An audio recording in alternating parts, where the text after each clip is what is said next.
బాగుందండి, ట్రైలర్ బాగుంది, ప్రామిసింగ్గా ఉంది. Thank you. మీ కష్టం కనిపిస్తుంది. ఓకే, బట్ మీకు మేము ప్రొడ్యూసర్ అంతా చాలా ఐక్యంగా ఉంటామంటారు, గిల్డ్ అంటారు, చాలా పెద్ద పెద్ద కబుర్లు అని చెప్తుంటారు. ఈ సినిమా డేట్ మీరు వేసినప్పటికీ మీది సోలో డేట్.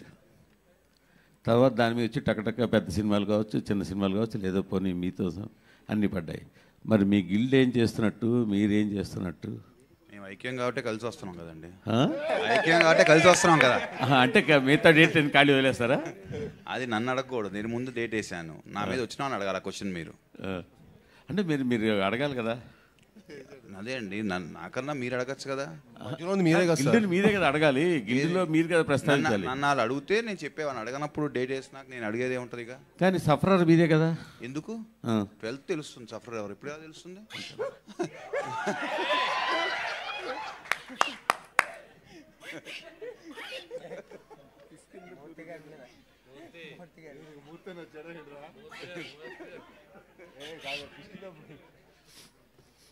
కానీ ఇది సరే, మీరు జోక్గా తీసుకున్నా, లైట్గా తీసుకున్నా, బట్ ఈ ట్రెండ్ అయితే కరెక్ట్ కాదు కదా. డెఫినెట్గా కరెక్ట్ కాదు సార్.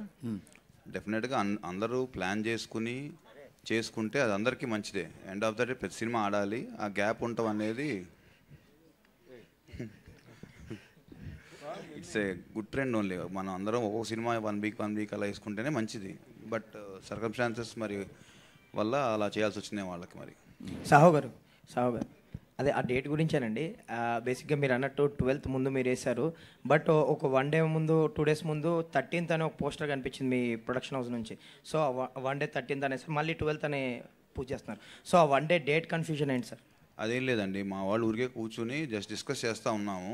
అది బై మిస్టేక్ వాళ్ళు వేసారు అనమాట, మేము కన్ఫర్మ్ చేయలేదు. మా డిజిటల్ టీం వాళ్ళు ఏదో సౌండ్ చేయండిరా అంటే ఏదో సౌండ్ వస్తుందో చేసినట్టున్నారు అంతే సార్.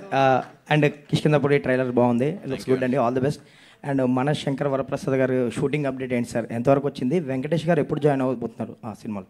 వెంకటేష్ గారు అక్టోబర్ నుంచి జాయిన్ అవుతారండి. Shooting update sir? షూటింగ్ ఇప్పుడు 5th నుంచి స్టార్ట్ అవుతుంది ఈ మంత్. ఆల్ ది బెస్ట్ అండి. కౌశిక్ గారు ఆల్ ది బెస్ట్ అండి, ట్రైలర్ బాగుంది. Thank you. And me first సినిమాకి వచ్చేసరికి చావు కబుర్ చల్లగా ఒక డిఫరెంట్ అటెంప్ట్తో డెబ్యూ ఇచ్చారు. చాలా గ్యాప్ తర్వాత మళ్ళీ ఒక మంచి విజువల్స్తో ఆయన కూడా మంచి ఫ్రీ హ్యాండ్ ఇచ్చినట్టు ఉన్నారు సాహో గారు. ఆ విజువల్స్ చూస్తుంటే అవి తెలుస్తుంది కంప్లీట్లీ. సో అండ్ ఈ జానర్కి వచ్చేసరికి బేసిక్గా ఎంత మీరు మ్యాజిక్ చేసినా ఒక చిన్న రెగ్యులర్గా అనిపిస్తుంది. అంటే దెయ్యాలు, బంగ్లా అనేది. ఇది కాకుండా ఇంకేం చెప్పబోతున్నారు, ఎలా ఎంటర్టైన్ చేయబోతున్నారు? అంటే ట్రైలర్ చూస్తే కొంచెం డిఫరెంట్గానే ఉంది. అదే అడగబోతున్నాం, మీకు ట్రైలర్ రెగ్యులర్గా అనిపించిందా? లేదు, బట్ ఆ పాయింట్ కొంచెం రెగ్యులారిటీ కదా, సో అది కాకుండా ఇంకేం చెప్పబోతున్నారు ఆడియన్స్కి? డెఫినెట్లీ సినిమాలో చాలా ఉంటుంది మ్యాటర్. అంటే ట్రైలర్లో ఇచ్చిన ఇన్ఫర్మేషన్ చాలా తక్కువ. అంటే ఇప్పుడు ట్రైలర్లో మీకు యాక్చువల్ చూపించింది ఫస్ట్ 15 minutes అండి, కథ ఫస్ట్ 15 minutes. ఎందుకంటే మనం కథను రివీల్ చేయలేం, అందుకే మేము ట్రైలర్ కూడా మీకు ఎక్కువ చూపిలేపాం అనమాట. సో బట్ ఈ సినిమా మీకు ఒక ఎక్స్ట్రాడనరీ కాంటెంట్ డ్రివెన్ అండి. మీకు కథ ఫస్ట్ నుంచి స్టార్ట్ అయిపోతుంది, ఎక్స్ట్రాడనరీ కంటెంట్ ఉంటుంది. మీకు 2 hours ఏం జరుగుతుంది నెక్స్ట్ అని ఒక ట్విస్టులతోటి చాలా కథాబలంతో ఉంటుంది. ఐ మీన్ డెఫినెట్లీ మీరు ట్రైలర్లో చూసింది ఓన్లీ సెటప్ అంతే. సో మీకు ఏ హారర్ అయినా డెఫినెట్లీ ఒక సెంట్రల్ ఎలిమెంట్ ఉంటుంది, ఆ ఎలిమెంట్ చుట్టూ తిరుగుతుంది అనేది డెఫినెట్లీ అది అన్నింటిలో ఉంటుంది. కానీ అది కాకుండా ఇంకా చాలా ఉంటుంది సినిమాలో. సో మీకు ఫస్ట్ 15 minutesలో వన్స్ మీరు స్టోరీ లోపలికి ఎంటర్ అయిన తర్వాత నుంచి every scene will be unfolding until the climax. So climax వచ్చేదాకా ప్రతిసారి ఏదో ఒకటి కొత్తగా తెలుస్తూనే ఉంటుంది. సో ఆ క్యూరియాసిటీ 100% ఉంటుంది. And that is what we took care of యాక్చువల్గా. రైటింగ్లో ఆ ఫ్రెష్నెస్ ఉండాలి, ప్రతి సీన్ కొత్తగా ఉండాలని అనుకునే మేము దానికోసమే ట్రై చేసాం. అండ్ అది 100% అచీవ్ అయ్యామని మేము చాలా స్ట్రాంగ్గా నమ్ముతున్నాం. అనుపమ గారు చెప్పండి. ఏంటి మీరు చాలా అన్ఇంట్రెస్టెడ్గా కనిపిస్తున్నారు? నాకు ఒంట్లో బాగాలేదండి. అప్పుడు ఎంత ఇంట్రెస్ట్ వస్తుంది, జ్వరం. అవునా? అయ్యో, అదే ఏంటి వచ్చిన దగ్గర చూస్తుంటే మీరు చాలా అన్ఇంట్రెస్టెడ్గా కనిపిస్తున్నారు. అదే జ్వరం అండి. సో నాకు ఒంట్లో బాగాలేదు, కానీ మన సినిమా కదా, ప్రమోట్ చేయాలి కదా అని వచ్చేసాను. Very good, very good, very good. Saaho గారు సార్ ఇప్పుడు చిరంజీవి గారితో ఒక పెద్ద సినిమా చేస్తున్నారు, 200-250 కోట్లు పైనే ఉంటుందేమో. పైగా మరో పక్కేమో ఒక మీడియం రేంజ్ సినిమాలు కూడా మీరే ప్రొడ్యూస్ చేస్తున్నారు మీ ప్రొడక్షన్ హౌస్ నుంచి. అంటే ఏది ఎక్కువ కంఫర్ట్ ఉంది, ఏది ఎక్కువ టెన్షన్తో ఉంది అంటారు? లేదండి, ప్రతి సినిమాకి 2 ఉంటాయి, కంఫర్ట్ ఉంటుంది, టెన్షన్ ఉంటుంది. Depending on movie to movie. అట్లాగా మనం ఈ ఫీల్డ్ మన నచ్చే వచ్చాం కాబట్టి everything we have to take it in a positive way only కదా. టెన్షన్ ఉన్నా చేయాలి, కంఫర్ట్ ఉన్నా చేయాలి. అంటే చాలామంది ప్రొడ్యూసర్లు ఈ మధ్యకాలంలో ఎక్కువగా మాట్లాడే మాట పెద్ద సినిమాలు చేసుకోవడమే కంఫర్ట్, చిన్న సినిమాలు మీడియం సినిమాల మీద రిస్క్ ఎక్కువ ఉంటుంది అంటున్నారు. ఏంటి మీ ఉద్దేశం ఏంటి, ఎలా నడుస్తుంది ఇండస్ట్రీ ట్రెండ్? అది ఏంటంటే కొంచెం ఈ లాస్ట్ 6 months నుంచి ఓటీటీ ప్రాబ్లం వల్ల ఆ ఫీలింగ్ అయితే ఉందండి. బట్ డెఫినెట్గా మనం బడ్జెట్స్ కానీ అన్ని కంట్రోల్లో చేసుకుంటే డెఫినెట్గా any project is safe project. And ఇంకొకటి నాకు తెలిసిన విషయం ఏంటంటే భైరవ్ ఆయన ప్రీవియస్ ఫిలిం కంటే కూడా కంట్రోల్డ్ బడ్జెట్లో చేశానని తెలిసింది. అంటే మన కథకి ఏదైతే కావాలో అది మనం చేసామండి. భైరవంలో ఐ థింక్ 3 హీరోస్ ఉన్నారు, ఆ కథ సెటప్ అంతా వేరు, మన సెటప్ అంతా వేరు. మన సెటప్కి ఎంత కావాలో that we spend. All the best. Sai మామూలుగా హారర్ థ్రిల్లర్ సినిమాలకి ఆడియన్స్ కానీ లాంగ్వేజ్ పరంగా లిమిటేషన్స్ ఉన్నాయి. అలాగూ మీ సినిమాలు డబ్బింగ్ చేస్తే హిందీలో బాగా ఆడతాయి. సో ఈ సినిమాకి బాలీవుడ్లో హారర్ సినిమాలకు బాగా రెస్పాన్స్ ఉంది. సో ఇలాంటి సబ్జెక్ట్ని పాన్ ఇండియా లెవెల్లో రిలీజ్ చేయకపోవడానికి కారణం అంటే సార్ డెఫినెట్గా హిందీలో అన్నిట్లో ప్లాన్ చేద్దాం అనుకుంటున్నాం సార్. ఇప్పుడు 12th ఇక్కడ చేసి నెక్స్ట్ వీక్కి 19th అలాగా ప్లాన్ చేద్దాం అనుకుంటున్నాం సార్. మిగతా లాంగ్వేజెస్లో ఇక్కడ రెస్పాన్స్ చూసి తమిళ్లోను హిందీలో చేద్దాం అనుకుంటాం. ఎందుకంటే మీకు హిందీలోను తమిళ్లో కూడా మీకు హారర్ సినిమాకి చాలా మంచి ఫ్యాన్స్ ఉంటారు సార్. అంటే మీకు బేసికలీ ఇలాంటి జానర్ సినిమాలకి ఏంటంటే ఉన్న లిమిటెడ్ క్రౌడ్ అయినా కూడా వాళ్ళకి చాలా హార్డ్ కోర్ ఫ్యాన్స్ ఉంటారు, చాలా ఇష్టపడి ఈ సినిమా చూస్తారు. నాకు తెలిసిన చాలామంది నా ఫ్రెండ్ సర్కిల్ అవ్వచ్చు, ఉమెన్కి కూడా నా ఫ్రెండ్స్ అబ్బాయిల కంటే అమ్మాయిలకు కొడుతున్నారు, థ్రిల్లర్ సినిమా అంటే కదా, హారర్ మిస్టరీ అంటే కదా, సో ఈ సినిమా చూడాలని ఉంది అని. సో ఆ ఎగ్జైట్మెంట్ మీకు చాలా ఉంటుందండి. అనుపమ గారు చెప్పండి. ఒక గ్లామర్ హీరోయిన్ని ఒక గోస్ట్గా చూపించాలని డైరెక్టర్ చెప్పినప్పుడు మీ రియాక్షన్ ఏంటండి? నేను చాలా ఎక్సైటెడ్ అయిపోయానండి. నేను ఎప్పటి నుంచో వెయిట్ చేస్తున్నాను ఒక హారర్ ఫిల్మ్ చేయడానికి, కానీ రైట్ ఆపర్చునిటీ దొరకలేదు.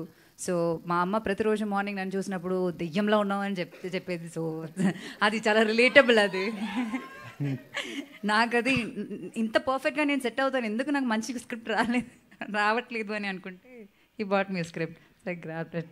ఓకే, గుడ్ లక్ అండి. Thank you so much. Director గారు ఇక్కడ ఈ కథ చెప్పడానికి మోటివేషన్ ఏంటి, మీ ఇన్స్పిరేషన్ ఏంటి? సో అంటే ఒకటి ఏంటంటే మన దగ్గర ఒక proper horror mystery kind of setup వచ్చి చాలా కాలం అయింది. So that is one main reason.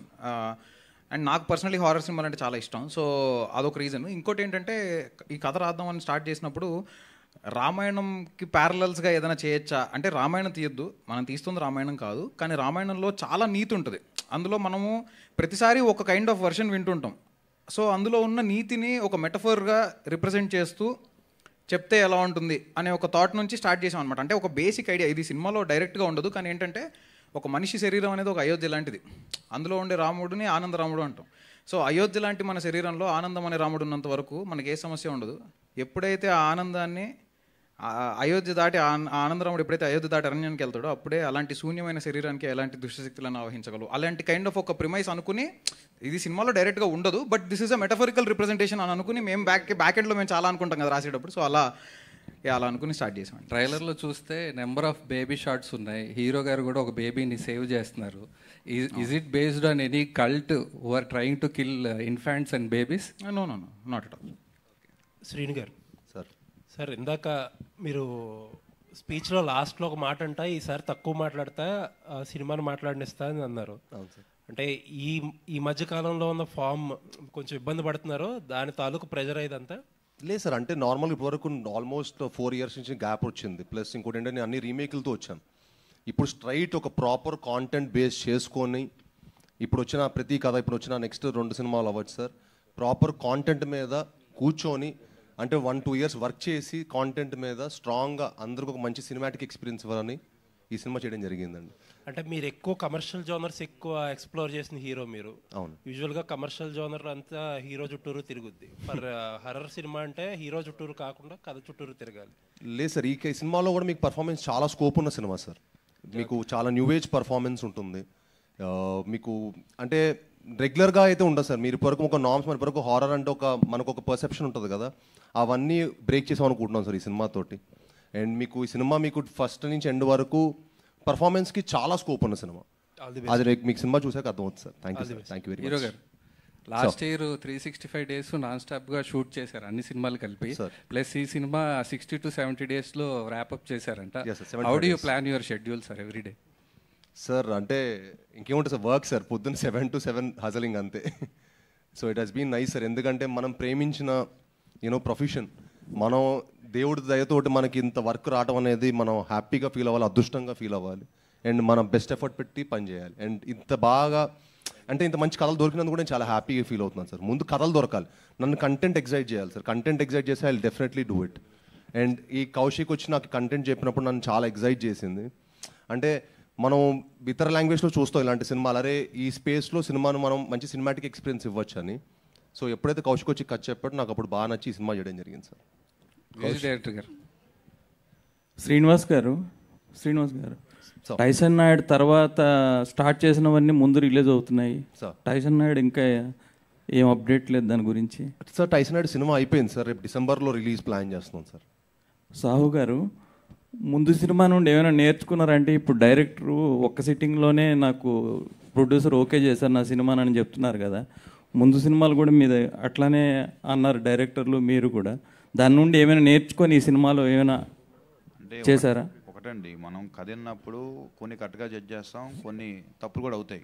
So డెఫినెట్గా ప్రతిసారి తప్పు అవ్వాలని కూడా లేదు కాబట్టి ఈసారి డెఫినెట్గా ఒక మంచి కథ ఎంచుకుని మేము ముందుకు వస్తున్నామని నేను అనుకుంటున్నాను. ఈ మధ్య నిర్మాతలు దర్శకులు ప్రేక్షకులను బ్లేమ్ చేస్తున్నారు, రావట్లేదు మేము మంచి సినిమా తీస్తున్నామని, దానికి మీరేమంటారు? అంటే వేరే వాళ్ళ ఒపీనియన్ గురించి నేను మాట్లాడాను, నేను ఏ రోజు అలా మాట్లాడలేదు. End of the day cinema బాగుంటే వస్తారనేది అది ఫ్యాక్ట్. ఇక దాన్ని బైపాస్ చేసి మనం ఏం మాట్లాడినా అది కరెక్ట్ కాదు కదా. అనుపమ గారు మామూలుగా మీరు స్క్రిప్ట్ విన్న తర్వాత చాలా డేస్ ప్రాసెస్ చేస్తారు ఇది ఓకే చేయాలా లేదా అని. What excited you to sign this project? ఆయన నరేష్నే అండి, ఆయన ట్రాప్ చేశారు, చాలా బాగా నరేట్ చేశారు. మీరు విన్నారు కదా ఆయన డైలాగ్స్ అలా చెప్పారని. సో మొత్తం సినిమా 2.5-3 hours అలా కూర్చుని అలా అలా అలా ఆయన చెప్పారు. సో ఐ వాజ్ లైక్ చాలా కన్విక్షన్ ఉన్న ఒక డైరెక్టర్. లేకపోతే ఒక స్క్రిప్ట్ని ఇలా బై హార్ట్ చేసుకుని అలా ఫీల్ చేసుకుని యాక్ట్ చేసుకుని చూపించి అలా చేయడం అనేది చాలా తక్కువ. So no matter what, and also my character కొంచెం డిఫరెంట్ ఉంది, నేను ఇప్పుడు దాకా చేయలేదు ఇలాంటి ఒక సినిమా. సో దెన్ వై నాట్, అలాంటి ప్యాషనేట్ డైరెక్టర్స్తో వర్క్ చేయడం అనేది నాకు చాలా ఇష్టం. So that's why. Kaushik so dialogues fantastic ఉన్నాయండి, అసలు అదరగొట్టారు. సో మీకు ఏమైనా థియేటర్ ఎక్స్పీరియన్స్ ఉందా, లేకపోతే యాక్టర్ కావాలనుకుని డైరెక్టర్ అయ్యారా? అలాంటి మిమిక్రీ ఆర్టిస్ట్ సార్? లేదు అలాంటిది ఏం లేదు సార్. యాక్చువల్గా నాకు కథ చెప్పేటప్పుడు పేపర్ చూసుకొని చెప్తే డిస్ట్రాక్ట్ అయిపోతుంటాము. సో నేను కథ అంతా scene to scene, dialogue to dialogue అసలు ఒక్క పీస్ ఆఫ్ పేపర్ చూడకుండా చెప్పాలి అనేది నాకు అర్థమయ్యి నేను అప్పటి నుంచి అలా నరేషన్ అనేది అలవాటు అయిపోయింది. చిన్నప్పటి నుంచి సినిమాలు చూడడం వల్ల ఆ పిచ్చి వల్ల తెలియకుండానే మనం ఆ క్యారెక్టర్ ఎలా బిహేవ్ చేస్తుంది, ఈ క్యారెక్టర్ ఎలా మాట్లాడుతుంది అనేది మనకి అది బ్లడ్లోనే సినిమా అనేది చిన్నప్పటి నుంచి ఉంది. సో అలానే సాహిత్యం మీద మీకు ఇంత పట్టు ఎలా వచ్చింది ఏంటి? నాకు ఓన్లీ విషయం తింటాడు సార్. చేతన్ భరద్వాజ్ గారు సార్, బేసిక్గా మూవీస్కి బీజిఎం చాలా అవసరం. సో ఇలాంటి సినిమాలకైతే ఇంకా బీజిఎం కొత్త, అంటే ఈ సినిమాకి సంబంధించి మీరేమన్నా కొత్తగా ఎక్విప్మెంట్స్ ఇన్స్ట్రుమెంట్స్ ఏమన్నా యూజ్ చేయడానికి ఏమన్నా? నేను ఎప్పుడు ఫస్ట్ జనరల్గా సబ్జెక్ట్ చెప్తున్నప్పుడే ఒక ఆరా అనేది అది ఏ కైండ్ ఆఫ్ జానర్కి సంబంధించింది అండ్ దానికి పెక్యులియర్గా ఏ కైండ్ ఆఫ్ అంటే మనకి సౌత్ ఇండియన్ కలర్ని ఇన్ఫ్యూజ్ చేయాలి. కొత్తగా ఏమన్నా చేయాలన్నా కూడా అది సౌత్ ఇండియన్ కలర్ కూడా ఇన్ఫ్యూజ్ చేస్తే ఒక రెస్పాన్సిబుల్ జాబ్గా ఆడియన్స్ కూడా ఆల్రెడీ అడాప్ట్ అయిన టోనల్ కలర్లోనే కొంచెం కొత్తగా ఏమన్నా కొట్టాలి అన్న పాయింట్ ఆఫ్ వ్యూలో కొన్ని ఇన్స్ట్రుమెంటల్గా ఒకవేళ సపోజ్ ఒక స్ట్రింగ్ ఇన్స్ట్రుమెంట్ ఉంటే దాన్ని ఇంకో రకంగా ఎలా వాడచ్చు, డీట్యూన్ చేసి వాడచ్చు, అలా ఏమైనా ఎక్స్పెరిమెంటల్గా చాలా అటెంప్ట్స్ చేసాం ఇందులో కూడా మూవీలో. సో చాలా కొత్త ఎక్స్పీరియన్స్ క్రియేట్ చేస్తుంది డెఫినెట్లీ. సో కొత్తగా ఏమైనా యూజ్ చేశారా, అంటే ఎక్విప్మెంట్స్ ఏమన్నా కొత్తగా ఇప్పుడు వరకు యూజ్ చేయింది ఏమన్నా పర్టికులర్గా కిష్కిందపురికి ఏమన్నా కొత్తగా యూజ్ చేశారా? యూజ్ చేసిన స్ట్రింగ్ ఇన్స్ట్రుమెంట్స్ అవ్వచ్చు ఏమన్నా అవి కొత్తగా ఇంప్లిమెంటేషన్ కొత్తగా చేసాం. యాక్చువల్లీ డీట్యూన్ అంటే దాన్ని కొంచెం ప్రాపర్గా ప్లే చేయకుండా కొంచెం చిన్న అబ్నార్మల్గా ప్లే చేయడం కానీ, అండ్ ఈవెన్ సింథసైజర్స్ చాలా కొత్తవి యూజ్ చేసాం యాక్చువల్లీ కొన్ని టోనల్ కలర్కి డిఫైన్ చేయడానికి. అనుపమ గారు చెప్పండి. మ్యామ్ ఇందాక మాట్లాడుతూ ఇంతకుముందు కొన్ని వచ్చినాయి కానీ బట్ కిష్కింధపురి నచ్చింది అని అన్నారు. సో ఇంతకుముందు మీరు ఎన్ని హారర్ స్టోరీస్ రిజెక్ట్ చేసి ఉంటారు? ఎన్ని విను? చాలా చేసి ఉంటాను. అంటే హారర్ చేసినప్పుడు ఆ భయం రావాలి నాకు. నేను చాలా హారర్ సినిమాలు చూసాను చిన్నప్పటి నుంచి. నేను ఇప్పుడు కూడా నాకు చాలా ఇష్టం హారర్ ఫిల్మ్స్. అంటే థియేటర్కి వెళ్ళిపోతాను. తుంబాడ్ రిలీజ్ అయినప్పుడు మళ్ళీ రిలీజ్కి వెళ్ళి చూసిన పర్సన్ నేను. సో అలాంటి ఫిల్మ్స్ చాలా ఇష్టం. సో ఏ హారర్ ఫిల్మ్ అయినా ఇట్ షుడ్ స్కేర్ యూ, లేకపోతే చేయకూడదు. That's what it was. So ఈ నరేషన్ విన్నప్పుడైతే ఐ ఫెల్ట్ ఓకే అలాంటి మూమెంట్స్ ఉంటుంది. And there is a possibility that people will remember and enjoy this film అనే feeling వచ్చింది. So thank you. Hi Kaushik. Chetan Baju గారు. కౌశిక్ యాక్చువల్గా ఇప్పుడు కొంచెం నడుస్తుంది ట్రెండ్ ఏంటంటే కొంచెం లౌడ్ మ్యూజిక్ నడుస్తూ ఉంటుంది. ఎంత ఎక్కువ సౌండ్స్ వస్తుంటే అబ్బా చాలా బాగా బ్యాక్గ్రౌండ్ స్కోర్ ఇచ్చారు అని అలా అనిపిస్తుంటుంది. పైగా ఇంకా హర్రర్ సినిమా అంటే ఇంక చెప్పక్కర్లేదు. బట్ ఈ ట్రైలర్ వరకు చూసుకుంటే మీరు ఆ లెవెల్ కొంచెం తక్కువగానే ఉన్నట్టు అనిపించింది. అంటే మీరు ఎక్కువ ఆ లౌడ్కి దూరంగా వెళ్దామని ఏమైనా అనుకున్నారా ఏంటది? అంటే జనరల్గా టోనల్ కలర్, ఇన్స్ట్రుమెంటల్ కలర్ బట్టి ఒక్కోసారి పర్కషన్స్ ఎక్కువ ఉన్నా కూడా, ఇప్పుడు మ్యూటెడ్ పర్కషన్స్ అని అలా కొన్ని ఉంటాయి అన్నమాట. సో అవి ఏం చేస్తాయంటే ఆ ఇంపాక్ట్ఫుల్గా స్టోరీ ఏంటి, స్టోరీకి ఎలా ఇన్ఫ్యూజ్ చేయాలి, స్టోరీని డీవియేట్ చేయకూడదు మ్యూజిక్ అనుకునేది నేను ఎప్పుడు అనుకుంటూ ఉంటాను ఎప్పుడైనా చేస్తున్నప్పుడు. సో స్టోరీ డీవియేషన్ సీన్ ఒకవేళ ఏమైనా ఇంటెన్స్ సీన్ జరుగుతున్నప్పుడు పర్కషన్ కానీ ఇలాంటి ఎలిమెంట్స్ కానీ హెవీగా ఉన్నప్పుడు సీన్ మీద కాన్సన్ట్రేషన్ కన్నా మ్యూజిక్ మీద కొంచెం ఎక్కువ కాన్సన్ట్రేషన్ వెళ్తే మేబీ అందులో కన్వే చేయాలి అనుకున్న ఐడియాలజీ, డైరెక్టర్ అనుకున్న ఐడియాలజీ కొంచెం మిస్ అవ్వచ్చు. సో అది ఇన్ఫ్యూజ్ చేస్తూనే పర్కషన్ అవ్వచ్చు, లేకపోతే ఏ ఇన్స్ట్రుమెంట్ అయినా ప్రాపర్గా దానిలో బెడ్లో ప్లేస్ అయి ఉండాలి. సినిమాని ఎప్పుడు డీవియేట్ చేయకూడదు మ్యూజిక్ అనేది ఎప్పుడు పెట్టుకుని ఉంటా నేను జనరల్గా. సో అలా ట్రై చేసినట్టు. బట్ ఇన్ఫ్యాక్ట్ లౌడ్నెస్ కూడా అంటే డిపెండింగ్ ఆన్ సీన్ బట్టి కూడా ఒక్కోసారి మారుతూ ఉంటాయి కదా. లౌడ్నెస్ అయితే చాలా ఉంది ఇన్ఫ్యాక్ట్ సినిమా కంటెంట్లో వస్తున్నప్పుడు. హాయ్ కౌశిక్. ఈ దెయ్యం వాయిస్ త్రూ రేడియో ద్వారా వినిపించారు కదా, అంటే ఇది ఏమన్నా పీరియాడిక్ మూవీయా? ఎలా ప్రజెంట్ ఈ జనరేషన్లో నడిచే స్టోరీయా, పీరియాడిక్ మూవీ? ఎలా? సినిమా ప్రజెంట్లో జరుగుతుంది సార్. కిష్కింధపురి అని ఒక ఫిక్షనల్ టౌన్లో ప్రజెంట్లో జరిగే కథ. కాకపోతే 1989లో స్టార్ట్ అయి ఉంటుంది కథ. ఈ కథకి రూట్స్ 1989లో స్టార్ట్ అయి ఉంటాయి అనమాట. సో అందుకని రేడియో అనే బ్యాక్డ్రాప్ తీసుకున్నాం. సార్ మ్యూజిక్ డైరెక్టర్ గారు, హీరో గారు డైలాగ్ చెప్పింది చాలా బాగుంది. ఆ ఎమోషన్ ట్రైలర్లో చూసినప్పుడు డైరెక్టర్ అండ్ మ్యూజిక్ ఇద్దరు కలిసి చెప్పాలి దీనికి ఆన్సర్. మ్యూజిక్ బాగా ఇచ్చారు, ఎక్కువ సౌండ్ వచ్చేసింది. సార్ ట్రైలర్ డైలాగ్ చెప్పినప్పుడు అహం శివో అహం బ్రహ్మాస్మి అన్నట్టుగా బిల్డప్ మృత్యు, అది వాయిస్ సరిగా ఇవి డామినేట్ చేసింది. మ్యూజిక్ అంత స్పష్టంగా వినపడలేదు అంటే నాకు అనిపించింది. మీకేమైనా అనిపించిందా లేదా? ప్రేక్షకులు ఎలా ఉంటుంది? మ్యూజిక్ బాగా డామినేట్ చేసిన డైలాగ్ని మీరు అబ్జర్వ్ చేశారా? నాకు పర్సనలీ నాకు అనిపించలేదు సార్. అంటే బికాజ్ మేబీ మీరు ఒకసారి ఆన్లైన్లో కూడా చూడండి తర్వాత. బట్ డెఫినెట్లీ డైలాగ్ అయితే చాలా క్లియర్గానే ఉంటుంది సార్. ఓకే ఓకే, ఈ సౌండ్ బాగా వినపడింది డైలాగ్. ఇంకోటి ఏంటంటే సైలెన్స్తోనే హర్రర్ని జనాల్ని చంపేయచ్చు కదా, అంత సౌండ్ అవసరమా? హాలీవుడ్ సినిమాల్లో చాలా పొలైట్గా ఎక్కడ పెట్టాలో అక్కడ పెడతారు కదా. అదేనండి యాక్చువల్లీ డిఫరెంట్ కైండ్ ఆఫ్ పర్స్పెక్టివ్తో ఒక హర్రర్ అనేది ఒక ఇన్స్ట్రుమెంటల్ కల్చర్ నుండి మీరు అన్నట్టు సైలెన్స్ కూడా చాలా ప్లేసెస్లో ఉంది. బట్ ట్రైలర్ అనగానే కొన్ని ప్లేసెస్లో ట్రాన్సిషన్ సౌండ్ డిజైన్కి ప్రామినెన్స్ ఇస్తూ కొంచెం బ్లాస్ట్లు కానీ అవన్నీ అవుతున్నప్పుడు సౌండ్ డిజైన్ ప్రామినెన్స్ ఇస్తూ అట్ ది సేమ్ టైం అంటే ట్రైలర్ అనగానే ఒక ప్యాక్డ్ కంటెంట్ కదా. సో దానిలో ఒక ఎపిక్ మూమెంట్స్ ఏంటి, ఒక విజువల్ ఎపిక్ మూమెంట్కి how we are able to convey the emotional depth ఒకటి మ్యాటర్స్ అవుతుంది. ఇప్పుడు హర్రర్లో ఇందులో ఒక ఎమోషనల్ డెప్త్ కూడా ఉంది. అండ్ దాంతోపాటు సైలెన్స్ డెఫినెట్లీ కొన్ని ప్లేసెస్ థియేట్రికల్గా ఉన్న స్కోర్లో అయితే సైలెన్స్ చాలా ప్లేసెస్లో ఉంటుంది. ఆల్ ది బెస్ట్ హీరో గారు, all the best. Thank you sir. Thank you sir. Saaho గారు అండ్ ద హోల్ టీమ్ చాలా బాగుంది. మీ ట్రైలరు చాలా ఇన్క్విజిటివ్గా ఉంది, ఇంట్రిగ్యూయింగ్గా ఉంది. All the very best for the result. కాకపోతే ఇప్పుడు మీరు చేసే సినిమాల మోడల్లో లైలా చేశారు గతంలో, అండ్ ఇప్పుడు చిన్న సినిమాలు లేదా ఒక మోడరేట్ బడ్జెట్స్లో ఫిల్మ్స్ కనుక తీసుకుంటే అంటే హీరోకి నచ్చింది కదా, ఎలాగా డైరెక్టరు ఒక కథని ఒప్పించుకుని వచ్చాడు ఒక కాంబినేషను అని చెప్పి చేస్తున్న సినిమావా ఇది? అండ్ మీకు కంప్లీట్గా కథ మీద అథారిటీ ఉండి ఈ కథ గ్యారంటీగా బాగుంటుందని చేస్తున్న సినిమా సార్ ఇది? లేదండి, ఫస్ట్ కథ నాకే చెప్పాడు డైరెక్టర్, చెప్పాక తర్వాత హీరో గారు చెప్పారు. సో నాకు బాగుంది అన్నాక అప్పుడు మేము ఏ హీరో చేస్తే బాగుంటుంది ఇన్ ఆప్షన్స్లో అలాగే వెళ్ళారా శ్రీనివాస్ దగ్గరికి? ఓ వాళ్ళిద్దరు మీ దగ్గరికి రాలా? లేదు సార్, ఫస్ట్ సాహు గారికి చెప్పారు. సాహు గారికి చెప్పారు. అండ్ శ్రీనివాస్, ఈ హారర్ ఫిల్మ్స్కి ఎంత గొప్ప నటుడు నటించినా ఫైనల్గా the element of horror takes the lead. Hero zero అయిపోతాడు అక్కడ, అంతా హారరు దెయ్యమే కనిపిస్తుంటుంది సినిమా అంతా. ఇందులో what will you score as a hero? I didn't understand really. ఎందుకంటే నువ్వు చాలా తాపత్రయపడుతుంటావు కదా, పెద్ద హీరో అవ్వాలి, గొప్ప హీరో అనిపించుకోవాలనే ఒక స్ట్రగుల్ ఎక్కువ ఉంటుంది నీలో. What will you achieve from this?